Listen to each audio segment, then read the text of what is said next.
ইসলামের দাওয়াতকে আমরা পৌঁছে দিব ইনশাআল্লাহ। কি সবাই দিব তো ইনশাআল্লাহ?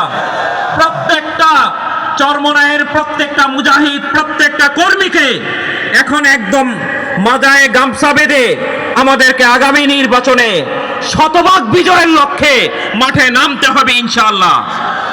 আমরা বলতে চাই জনগণের কাছে এই কথা নিয়ে যেতে হবে, শান্তির লক্ষ্যে, ইসলামের পক্ষে এবার ভোট।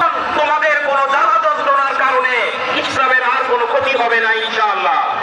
সবাইকে ঐক্যবদ্ধভাবে পরিশ্রমের মাধ্যমে বাড়ি বাড়ি, ঘরে ঘরে, জনে জনে এই দাওয়াতকে পৌঁছে দেওয়ার মাধ্যমে হাত পাখার বিজয়কে নিশ্চিত করার আহ্বান জানিয়ে আমি আমার আলোচনা এখানেই শেষ করতেছি।